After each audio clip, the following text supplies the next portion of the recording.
Hello friends, how are you all. I hope you all are fine and doing well.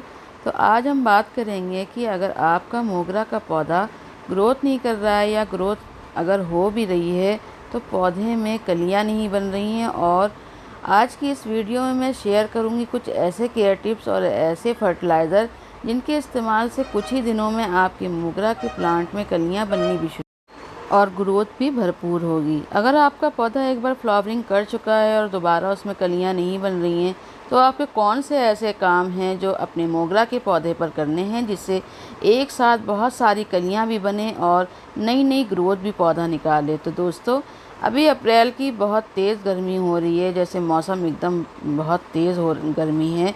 तो ऐसे में हमें अपने पौधे की मिट्टी को मॉइस्ट रखना है। अगर सूखी मिट्टी होगी तो जो न्यूट्रिशन होता है वो पौधे की कलियों तक और पौधे के स्टेम्स तक नहीं पहुंचेगा। और जो मिट्टी बहुत ज़्यादा अगर ड्राई हो जाएगी तो जो नई ग्रोथ निकलती है वो भी सूख जाएगी और जो कलियां बनेंगी वो भी बिना खिले ही गिर जाएंगी। अगर जहाँ पर आपने अपने मोगरा के पौधे को रखा हुआ है वहाँ धूप बहुत तेज़ आती है या पूरे दिन की धूप मोगरा के पौधे पर रहती है, तो अब आप मोगरा के पौधे को ऐसी जगह रखिए जहाँ सुबह की बस 5-6 घंटे की धूप, जैसे 12 बजे से पहले तक की जो धूप होती है वही मिले, क्योंकि 12 बजे के बाद जब धूप होती है तो वो बहुत ज़्यादा गर्मी हो जाती है और शाम होने से पहले ही गमले की मिट्टी पूरी तरह से सूख जाती है। तो ये मोगरा के पौधे के लिए सही नहीं है। इससे जो कलियां हैं और नई पत्तियां जो हैं जो निकलती हैं वो झुलसने लगती हैं। और ऐसी जगह पौधे को रखिए जहाँ 4 से 5 घंटे की सुबह की धूप इस पर पड़े। तो फ्रेंड्स, आप देख रहे हैं कि मोगरा के पौधे पे कितनी सारी कलियां भी बनी हुई हैं और फूल भी खूब ढेर सारे खिले हुए हैं। तो मैंने जो फर्टिलाइज़र इसमें दिए हैं वो मैं आपके साथ आज शेयर करूंगी। सबसे पहली चीज़ें, अगर आपके मोगरा के पौधे पर फूल खिलकर सूख चुके हैं और पौधा लंबी लंबी ब्रांचेस निकाल रहा है, तो जो जहाँ पर से फूल सूखे हैं उन सूखे हुए फूलों को आपको हटा देना है, क्योंकि सूखे हुए फूलों को जब वो गिरते हैं मिट्टी में तो फंगस लगने का भी चांसेस रहता है और जो टिप्स होती हैं उसी पे फूल खिलते हैं, तो इसलिए प्रूनिंग करना भी बहुत ज़रूरी हो जाता है। तो हल्की हल्की आपको जो टिप की प्रूनिंग होती है फूलों को हटाने के बाद इस तरह से देखिए, जैसे मैंने ये सब फूल हटा दिए हैं। जितने भी स्पेंट फ्लावर हों जो खिलकर सूख चुके हों उनको गमले से हटा दीजिए और टिप की प्रूनिंग कर दीजिए। छोटी छोटी आप हल्की हल्की टिप की प्रूनिंग करेंगे तो उससे बेनिफिट ये होगा कि अगर नई ग्रोथ नहीं आ रही है और कलियां भी नहीं बन रही हैं तो प्रूनिंग करने से तेज़ी के साथ नई ब्रांचेस निकलेंगी और पौधा नई ब्रांचेस पर नई कलियां बनाना भी शुरू कर देगा। अब जैसे पौधे ने ग्रोथ करना शुरू किया है तो आप पौधे को कोई भी एक कंपोस्ट ज़रूर दीजिए। तो फ्रेंड्स, कलियों को बनाने के लिए और ग्रोथ को निकालने के लिए मोगरा के पौधों को 3 ऐसी चीज़ों की ज़रूरत होती है, जो वो हैं नाइट्रोजन, पोटेशियम और फास्फोरस। आपको अपने पौधे के अंदर इन तीनों चीज़ों को हमेशा बनाकर रखना है, तभी कलियां भी बनेंगी और ग्रोथ भी बहुत अच्छी होगी। तो फ्रेंड्स, आपको इसके लिए कोई भी केमिकल फर्टिलाइज़र की ज़रूरत नहीं पड़ेगी। हमारे घर में ही ये तीनों चीज़ें आसानी से मिल जाएंगी। ये बिल्कुल ऑर्गेनिक होममेड फर्टिलाइज़र होती हैं जो मैं आपके साथ शेयर करूंगी। और अपने मोगरा के पौधे को आप जब इनको देंगे तो इसी तरह से बड़े बड़े फूल भी खिलेंगे और कलियां भी बनेंगी। तो देखिए फ्रेंड्स, ये मेरा दूसरा पौधा है। इसमें एक बार अच्छी फ्लावरिंग हो चुकी थी और खूब सारे फूल भी खिले थे। तो मैंने सारे जितने भी स्पेंट फ्लावर्स जहाँ पर थे उन सभी स्टेम्स की टिप प्रूनिंग कर दी है। आप देख रहे होंगे कि सारे जितने भी टिप्स हैं उनकी सबकी प्रूनिंग कर दी है। और टिप्स की प्रूनिंग करने के बाद मेरे प्लांट में इतनी नई ग्रोथ आई है, छोटी छोटी सी स्टेम्स निकली हैं। आप देख रहे होंगे बहुत छोटी छोटी सी स्टेम्स निकली हैं और उसमें उन सभी स्टेम्स में नई नई कलियां भी बनी हैं और ढेर सारी स्टेम्स भी बनी हैं। तो उससे जितनी ज़्यादा स्टेम्स होंगी उतनी ही ज़्यादा कलियां भी बनेंगी। तो फ्रेंड्स, टिप प्रूनिंग की जो ये बेनिफिट होता है कि अगर कोई पौधा ग्रोथ नहीं कर रहा है और कलियां भी नहीं बन रही हैं तो जो टिप प्रूनिंग होती है उससे नई ग्रोथ भी स्टार्ट हो जाती है और कलियां भी खूब ढेर सारी बनने लगती हैं और पौधा इसी तरह से ग्रोथ करने लगता है। आप देख रहे होंगे जितनी भी ब्रांचेज़ हैं उस पे सब पे कलियां भी बनी हुई हैं और सभी पे फूल भी खिल रहे हैं और नई नई प्लांट जो है वो ग्रोथ भी निकाल रहा है। तो वो किस वजह से है दोस्तों, उसमें पोटेशियम, नाइट्रोजन और फास्फोरस की जब मात्रा मिट्टी में अच्छी होगी तभी पौधा ग्रोथ करेगा। तो उसके लिए आज मैं आपके साथ एक ऐसा फर्टिलाइज़र शेयर करूंगी जो बिल्कुल ऑर्गेनिक है, होममेड है और बहुत अच्छा सोर्स है नाइट्रोजन, पोटेशियम और फास्फोरस का। तो फ्रेंड्स, मैंने यहाँ पे गोबर के कंडे या उपले जो भी आप कह सकते हैं वो लिए हैं और उनको 3 से 4 दिन के लिए मैंने पानी में भिगो के रख के छोड़ दिया था। ये देखिए उपले हैं, कंडे भी कहते हैं इसको। और ये जो होली के टाइम पे छोटे छोटे से इस तरह के कंडे मिलते हैं, तो ये 10 रुपए में बहुत सारे कंडे मिल जाते हैं। और जो लोग गांव में रहते हैं तो उनको तो आप जानते होंगे कि वहाँ तो फ्री में मिल जाते हैं। तो ये जो कंडे हैं तो इनको पानी में भिगो के इसी तरह से छोड़ देना है। और ये जो कंडे या उपले की लिक्विड खाद होती है इसमें पोटेशियम, नाइट्रोजन और फास्फोरस का बहुत रिच सोर्स होता है। ये गर्मी में पौधों को ठंडक भी पहुंचाती है और इसमें सारे माइक्रो न्यूट्रिएंट्स होते हैं जो फूलों वाले, फल वाले, सब्जी वाले सभी तरह के पौधों के लिए अमृत का काम करती है। ये यहाँ पर छोटे छोटे से मैंने 3 कंडे लिए हैं और उनको 2 लीटर पानी में, सादे पानी में 3 से 4 दिन के लिए भिगो के छोड़ दिया था। अब जो दूसरी फर्टिलाइज़र है यहाँ पर जो मैं दिखा रही हूँ, ये है केले के छिलकों का सूखा पाउडर। केले के छिलकों को सिंपल आप सुखा लीजिए धूप में और उसके बाद मिक्सी जार में डाल के इसका इस तरह से पाउडर बना लीजिए। ये देखिए, ये जो केले के छिलके हैं इनको खूब अच्छी तरह से धूप में सुखा लीजिए। तो दोस्तों, जब हम केले के छिलकों को सुखाकर इस्तेमाल करते हैं तो पौधे में हमारे किसी भी तरह का कोई भी फंगस लगने का चांस नहीं रहता है। केले के छिलके में भरपूर मात्रा में एनपीके होता है, यानी कि नाइट्रोजन, पोटेशियम और फास्फोरस। और हमारे पौधे को कलियां बनाने के लिए, फूलों को खिलाने के लिए फास्फोरस, पोटेशियम और नाइट्रोजन तीनों की ही बहुत ज़्यादा ज़रूरत होती है। तो फ्रेंड्स, केले के जो छिलके का पाउडर है, केले के छिलकों को सुखाकर ही यूज़ करना है और उसको मिक्सी जार में पीस लेना है। सूखे केले के छिलकों को पानी में भिगोकर भी आप लिक्विड फर्टिलाइज़र बनाकर यूज़ कर सकते हैं, लेकिन केले का छिलका एक नेचुरल सोर्स है नाइट्रोजन, पोटेशियम और फास्फोरस का। इसके पौधे को बहुत ज़्यादा फ़ायदा मिलता है। लिक्विड फर्टिलाइज़र का फ़ायदा कम मिलता है। अगर आप केले के छिलकों का पाउडर बनाकर यूज़ करते हैं तो नाइट्रोजन, पोटेशियम और फास्फोरस की मात्रा पौधों की जड़ों में पहुंचती है। इसको बनाने में थोड़ी मेहनत ज़रूर लगती है, लेकिन एक बार बनाकर आप स्टोर करके रख लीजिए और हर 15-15 दिन पर यूज़ करते रहिए तो आपका पौधा कलियां बनाना भी शुरू कर देगा और फूलों का साइज़ भी जो होगा वो भी बहुत बड़ा और लंबे टाइम तक फूल खिले भी रहेंगे और फूलों में खुशबू भी बहुत अच्छी होगी। अगर आपके पौधे में कलियां गिरने की भी प्रॉब्लम है या फिर कलियां छोटी बनती हैं या फूल भी जल्दी गिर जाते हैं तो आप केले के छिलके का पाउडर डालकर इस प्रॉब्लम को भी ठीक कर सकते हैं। इस केले के सूखे छिलके के पाउडर से पौधा स्ट्रेस में भी नहीं जाता है। जो इतनी गर्मी हो रही है तो पौधे जो हैं वो कुम्हला जाते हैं और मुरझाने लगते हैं, तो वो भी नहीं होगा। अब यहाँ पर जो मैंने उपले का जो लिक्विड फर्टिलाइज़र बनाया है, इन दोनों को हमें साथ में ही देना है। ये कॉम्बिनेशन बहुत बेस्ट कॉम्बिनेशन है। अब इसी जो उपले का जो लिक्विड फर्टिलाइज़र है उसी में मैं 3 चम्मच भर कर 3 चम्मच, क्योंकि मेरे पास 3 प्लांट हैं तो मैं 3 चम्मच ले रही हूँ। अगर आपके पास 1 प्लांट है तो आप 1 चम्मच का इसमें इस्तेमाल कीजिएगा और इसी में डालकर इसको अच्छे तरह से मिक्स करके मैं जो मिट्टी है उसकी हल्की हल्की मैंने गुड़ाई कर ली है।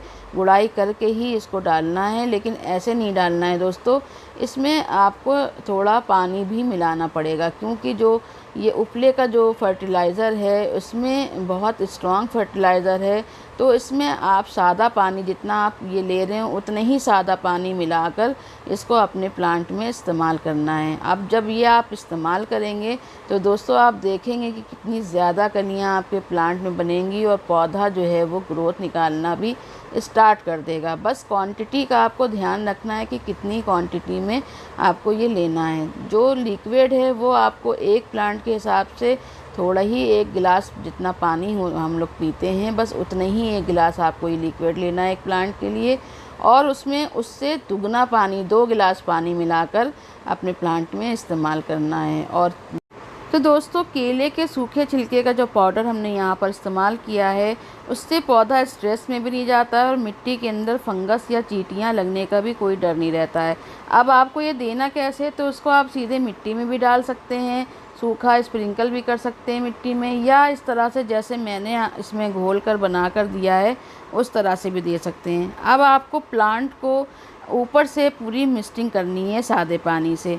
ऊपर से मिस्टिंग करने से ये फ़ायदा रहता है कि जो गर्मी में पत्तियों को झुलसने लगती हैं या पीली पड़ने लगती हैं, तो मिस्टिंग बहुत ज़रूरी है। आप स्प्रे बॉटल से दोनों टाइम, सुबह और शाम दोनों टाइम पौधे की मिस्टिंग कीजिए, तो जो उसमें नई ग्रोथ निकल रही है और जो नई कलियां निकल रही हैं, पौधा उससे फ्रेश रहेगा पानी से और सूखेंगे नहीं, क्योंकि बहुत छोटी छोटी सी कलियां होती हैं।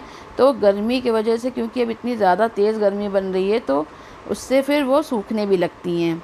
तो फ्रेंड्स, इस फर्टिलाइज़र को डालने के बाद आपको 15 दिन तक कोई भी फर्टिलाइज़र नहीं देना है। किसी भी तरह का कोई भी फर्टिलाइज़र 15 दिन से पहले आपको नहीं देना है, क्योंकि ये जो फर्टिलाइज़र हमने पौधे को दिया है, ये काफ़ी स्ट्रॉन्ग फर्टिलाइज़र है। इसके लिए कोई भी कंपोस्ट या केमिकल खाद अब पौधे के अंदर आपको 15 दिन के अंदर नहीं देना है। इस फर्टिलाइज़र को देने के कुछ दिनों के बाद ये रिज़ल्ट आपको दिखाई देने लगेगा और पौधा कलियाँ बनाना भी स्टार्ट कर देगा।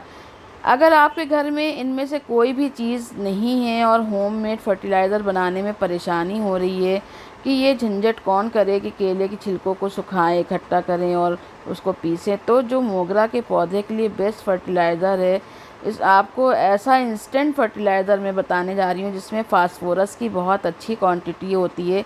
तो जो ये फूलों का जो साइज़ है, आप देख रहे हैं कि रोज़ाना इतने इतने ढेर सारे फूल खिल रहे हैं और कलियां भी पूरी बनी हुई हैं। हर ब्रांच पे इतनी ढेर सारी कलियां बनी हुई हैं। तो उसके लिए फास्फोरस की बहुत ज़्यादा ज़रूरत होती है, क्योंकि तनों को, स्टेम्स को मजबूती देने के लिए फास्फोरस रिच फर्टिलाइज़र ही बेस्ट होता है। इसके लिए आप यहाँ पर डीएपी भी ले सकते हैं। जो डीएपी होता है उसमें फास्फोरस की क्वांटिटी बहुत अच्छी होती है। डीएपी बहुत सस्ता फर्टिलाइज़र है, किसी भी नर्सरी में या ऑनलाइन भी मिल जाता है। डीएपी का यूज़ आप अपने किसी भी फूल वाले पौधे में कर सकते हैं, और अगर किसी पौधे में ग्रोथ नहीं हो रही है या फूल नहीं खिल रहे हैं या कलियां नहीं बन रही हैं, तो डीएपी को देने से वो प्रॉब्लम आपकी हल हो जाएगी। और आपको इस तरह से केले के छिलके अगर आपके पास नहीं हैं, या कंपोस्ट नहीं है, या कंडे या उपले नहीं हैं, तो आप डीएपी को भी दे सकते हैं। और अगर आपके पास कोई भी कंपोस्ट है, जैसे वर्मी कंपोस्ट, गोबर की खाद, उसके साथ आप मिला के अपने पौधे में दे सकते हैं। ये जो काले रंग के दाने आप देख रहे हैं, ये डीएपी है, यानी कि डाई अमोनियम फास्फोरस। इसमें फास्फोरस बहुत ज़्यादा होता है, जो नई स्टेम्स को निकालने में, कलियों को बनाने में बहुत हेल्प करता है। बहुत अच्छा फर्टिलाइज़र है और बहुत सस्ता भी है। आप अगर 1 किलो का पैकेट नर्सरी से लेंगे तो वो कुछ ऐसे ही 50-60 रुपए का मिलेगा, और ये पूरे साल आपके पास चलेगा, क्योंकि बहुत कम क्वांटिटी में इसका इस्तेमाल किया जाता है। तो दोस्तों, इसका जो मात्रा है उसका आपको ध्यान रखना होगा कि आपको, ये केमिकल फर्टिलाइज़र है तो इसको कितना देना है। अगर ये ज़्यादा आप दे देंगे तो पौधा आपका ख़राब भी हो सकता है। तो जो 10 इंच का जो गमला होता है, 10 इंच के गमले में अगर आपका एक पौधा लगा हुआ है, तो 10 इंच के गमले में सिर्फ 10 दाने आपको डीएपी के गिनकर देने हैं। आप क्वांटिटी इससे कम तो कर सकते हैं, लेकिन बढ़ा नहीं सकते हैं। तो 10 इंच के गमले में 10 दाने और 12 इंच के गमले में 12 दाने आप दे सकते हैं। डीएपी का इस्तेमाल महीने में सिर्फ 1 बार ही करना है, और बार बार अगर आप इसका इस्तेमाल करेंगे तो फ़ायदा होने के जगह पर इसका नुकसान भी हो सकता है, क्योंकि ये तेज़ केमिकल होता है, केमिकल वाला फर्टिलाइज़र है। तो पौधा जो है वो इससे स्ट्रेस में भी जा सकता है और सूख भी सकता है। तो इस चीज़ का आपको ध्यान रखना होगा। जिस भी पौधे की ग्रोथ नहीं हो रही है या कलियां नहीं बन रही हैं, या नई स्टेम्स नहीं निकलनी है, तो इसका इस्तेमाल करने के बाद जड़ें अपनी ग्रोथ करना स्टार्ट कर देती हैं, क्योंकि जड़ों की ग्रोथ नहीं होने से पौधा भी ग्रोथ नहीं करता है। और जो कलियां हैं उनको निकालने के लिए, उनको मजबूती देने के लिए फास्फोरस बहुत ज़रूरी होता है, जो डीएपी में। फ्रेंड्स, अगर आपके पौधे में फूल सूख चुके हैं और वो गमले की मिट्टी में गिर गए हैं, झड़ गए हैं, क्योंकि 4-5 दिन के बाद जब सूख जाते हैं फूल तो अपने आप से ही झड़ जाते हैं, तो पौधे को आपको जो मिट्टी है उसको क्लीन करना बहुत ज़रूरी है। सारे जितने भी सूखे फूल हैं उनको आप कलेक्ट करके हटा दीजिए। हटाने से आपकी मिट्टी जो है, गमले की मिट्टी, वो बिल्कुल क्लीन हो जाएगी, साफ़ हो जाएगी। और जो जहाँ पर से फूल गिरे हैं, सूखे हैं, वो उस ब्रांच की टिप प्रूनिंग, जहाँ से देखिए जैसे ये फूल है, यहाँ से ये हट जाएगा, तो इस टिप की जो है आपको हल्की हल्की सॉफ्ट प्रूनिंग कर देनी है। उससे ये होगा कि जो पौधा है वो दूसरी बार फ्लावरिंग के लिए भी तैयार हो जाएगा। अगर आपका पौधा नया है और घना नहीं है तो टिप प्रूनिंग से घना होता भी चला जाएगा, क्योंकि पौधे को घना करने के लिए आपको अपने पौधे की सॉफ्ट प्रूनिंग करना बहुत ज़रूरी है।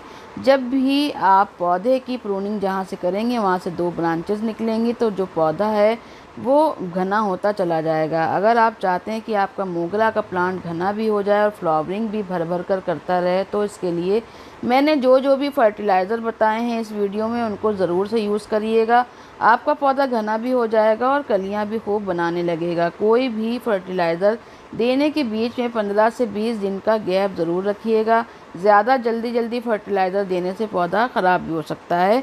तो दोस्तों, ये थी मोगरा प्लांट की अप्रैल के लिए टिप्स कि आप किस तरह से फूल और कलियां ले सकते हैं अपने पौधे से। आई होप आपको वीडियो पसंद आया होगा। अगर आपको वीडियो पसंद आया हो तो एक लाइक ज़रूर कीजिएगा, लाइक किए बिना नहीं जाइएगा। और अगर अभी तक आपने मेरे चैनल को सब्सक्राइब नहीं किया है तो ज़रूर से सब्सक्राइब कर लीजिएगा, ताकि आगे आने वाली सभी इन्फॉर्मेटिव वीडियोज़ आपको सबसे पहले मिलते रहें। तो ओके डियर फ्रेंड्स, मिलती हूँ नेक्स्ट वीडियो में। जब तक के लिए थैंक्स फॉर वॉचिंग।